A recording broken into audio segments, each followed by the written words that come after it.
Welcome to the Sacred Journey podcast. I'm Elizabeth Marth Tarara, and I'm a certified conscious uncoupling and calling in the one coach, as well as a certified spiritual and emotional growth coach. And my purpose in this podcast is to shift the perspective on midlife changes being something of a crisis to the truth that they are a beautiful opportunity to awaken and a necessary part of our life's journey. I specialize in walking with women who are experiencing disconnect from themselves and who are facing life-changing experiences. And as hard as these situations can be, there is still the truth that these painful times can be the catalyst that can change our lives for the better. Change is what ignites the desire deep within us to reconnect to our true selves and our true divine purpose. It moves us to step up and live the lives we are being called to live, reclaiming yourself and reclaiming your life. So if you are hearing the call to walk this journey, keep listening, because I promise this is going to be good. And remember, life is all about the journey, not the destination.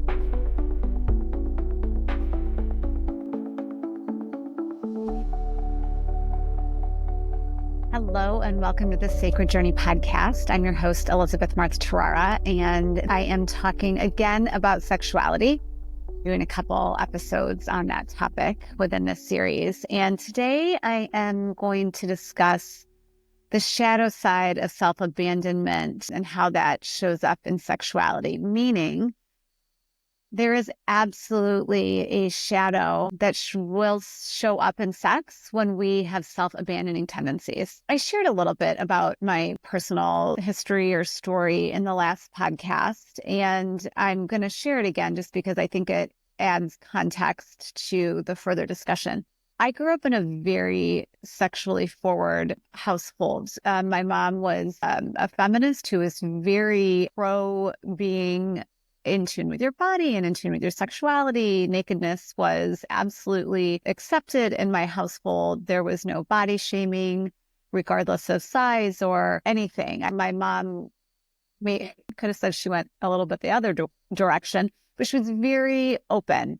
And even in an environment that I was encouraged to talk about whatever it is I wanted to talk about, ask questions, I still internally, because of different things that happened when I was a child and didn't feel safe and had codependency issues and had abandonment issues of my own feelings and needs, my importance, my value, my worth, all of those things. Even though I grew up in an environment that encouraged positive sexuality, that was not my experience. And so we can have those around us who are encouraging us to have a different experience. And if we haven't dealt with our own trauma, which as a young person, rarely does that happen, and I didn't even realize what was going on, but we can have the experience of not feeling connected to our sexuality, not feeling connected to our bodies. I think that's a lot of times where we start when we're younger. That's what I want to get into today. I want to get into some of the ways that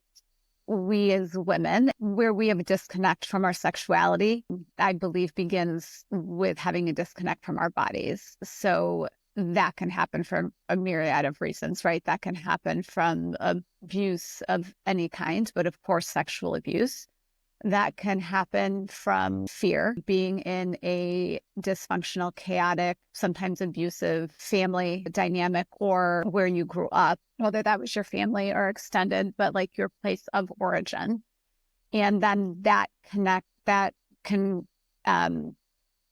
begin an avoidance, a disconnection, a disassociation, right? So your mind is separate from your body, which can happen so often in sex, right? So if we have patterns of living that way, that's going to show up in our sex. So when we're self-abandoning, that is going to show up very often in our sexual experiences, both with ourselves as with others. So other things that can happen if we are shamed when we're young, if we grow up either in a household or in a religious affiliation or a culture that sex is bad, that sexuality is bad, right? Never mind even having sex with someone else, but like sexuality, sensuality, which is our senses, different than sexuality.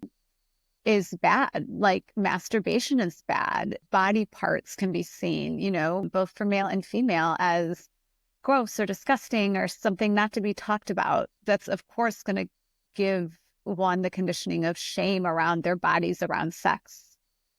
And then if there's a dislike in the same of body shaming, like not loving how you look, having a ideal that your body may not have met. And so then having self-hatred, destructive self-talk, destructive thoughts, destructive beliefs. It's not exactly like a healthy breeding ground for loving yourself and healthy sexuality. I'm also always wanting to hear other people's experience of what their upbringing was, what their conditioning was around sexuality, sex, their bodies, that may have led to self-abandoning later in the sexual experiences. And I want to talk about those different ways that women show up in self-abandoning.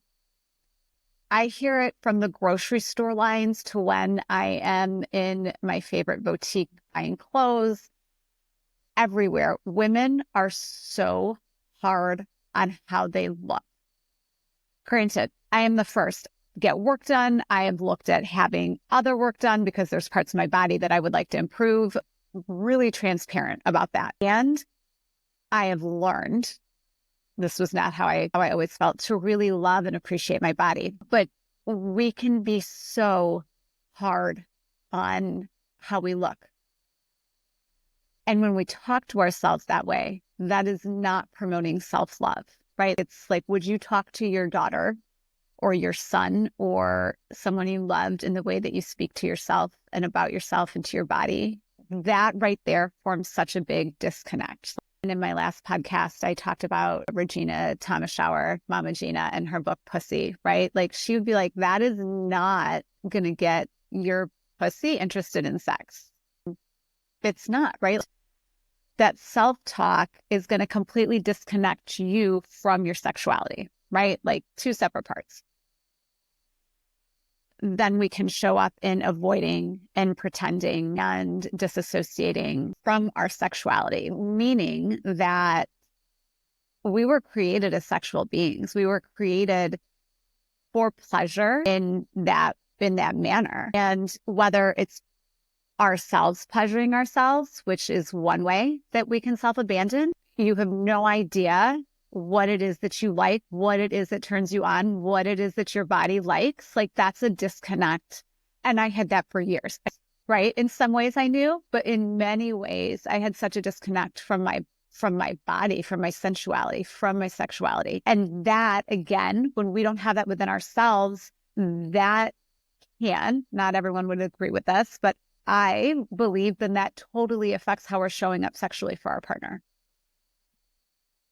Also, when we don't know what we like, there may be a disconnect in communication of being able to share that with our partner. So if you're not bold and confident and in touch with what it is that you like and how you like to be touched, how you like to feel, all the different things that go along with that, you also may not be the person who feels comfortable communicating your needs to somebody. So then you will be in a unfulfilling like sexual partnership because you don't feel worthy enough to even know your own self to then communicate what you're needing with another person, right?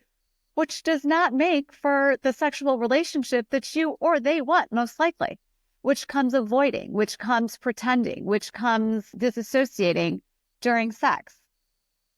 Not proud to admit it. Absolutely, I was doing that. That was absolutely my experience because I didn't feel worthy or even like it was worth it to me to communicate my needs. I see this so many times. I hear this among so many women, whether they're my clients, whether they're my friends, whether it's a conversation that I don't need to be hearing. It is so common for women not to want to have sex with the partners that they are with. And it boils so much down to communication. It boils so much down to our connection with our own bodies and being able to share like our needs with somebody else. Okay, so moving on. Other ways that women self-abandon is promiscuity, right? If you're consciously choosing to have multiple partners, that is a huge difference than feeling really empty inside and having unsafe, possible risky sex. Even if it's safe sex, it can be emotionally risky when you're just giving yourself to others in order to feel validation. That is self-abandonment of one of the highest kinds. When we don't actually value ourselves, know our self-worth, have a sense of self, and we are looking at it from someone else, that often comes like in a sexual way because there's physical connection, and yet inevitably that emotional connection may not be there, or it can be the other way around. We're having sex to have an emotional connection, but like the physical part isn't there. Either way, if we're doing it to get the outside validation, our needs aren't being met and we're self-abandoning. And generally we feel shitty afterwards, and it's not a great situation. And the energy that we're bringing is also like a desperation, and the other person can feel that. And then that breeds like rejection and not calling and like, what's wrong with me? And a whole other slew of things that we can cover in another podcast. Other things that show up, and this is so major and so not talked about, and I'm going to change that. Affairs. So many people, not just women, have affairs. I have no judgment on affairs one way or the other. That's not my conversation. It's a symptom, right? An affair is the energy of lying, of hiding, of self-abandoning, of hidden like communication, hidden on all levels. And it's a symptom of underlying issues. It's a symptom of not seeing self-worth, not seeing self-value, not thinking that your needs are important enough to communicate them to the other person, to have a real conversation of whether or not this is for the both of you. This isn't, again, a moral conversation. This is more of a, hey, this is a red flag that I'm disconnected to myself somehow, which is then disconnecting me to my partner, and I'm going to hide to get my needs met. But then I'm also not in true alignment with myself because I'm hiding and I actually get to speak my truth. So it's like that image where like you're rolling a rock up the hill only to have it fall back because you're just causing one issue after another, right? Other ways that we self-abandon and it will show up is either in sex addiction, right? Like porn, you get to hide. You don't actually have to have a connection with somebody else. It's a way of not connecting so much to ourselves and looking externally. I list more self-abandoning ways in my blog, but I think that this is so important to really recognize within ourselves, because I know without a doubt that there are self-abandoning ways within sex that are happening that I'm not naming. And the conversation I want to get started is, let's look at this. Like, let's look at where we're self-abandoning in sex, because self-abandoning to me is not being connected to what it is that we feel, what it is we need, and what it is that we desire. And it's not being in our truth. And I've lived this. I have been there. So this is not a condemning conversation. This is a conversation of like, let's get this out in the open. Let's start talking about this. Let's start talking about the ways that we aren't showing up for ourselves sexually, for ourselves, and sexually within our relationships and for our partners. And then, yes, ladies, learning how to communicate our needs, our desires, our passions, our wants, our fantasies to others. And hey, if you're the woman that's like, I got this, like, damn, I've got this good, like, I don't need this, amazing. Have this conversation with those girlfriends of yours that don't, because I promise you, they are out there. Let's get this conversation going. I would love to hear any feedback on more additional self-abandonment ways that happen in sex. Like, let's hear it. So good having this conversation. I can't wait for more. I will see you guys next week. Have a great week. Thanks so much for joining me to explore this midlife journey together. Join me next week as we continue to seek within ourselves to find what we are really looking for, so we can awaken to all the bountiful possibilities that life provides, and then align with the beautiful energy of love within each of us. You can also connect with me on Facebook, Instagram, and YouTube. All of the info is in the show notes. And you can check out my website, sacredfreedom.life, where I have my blog, videos, book reviews, meditations, and more. And if you feel so inclined, you can book a complimentary discovery call with me to learn about how you can work with me on your own journey of awakening. See you next week.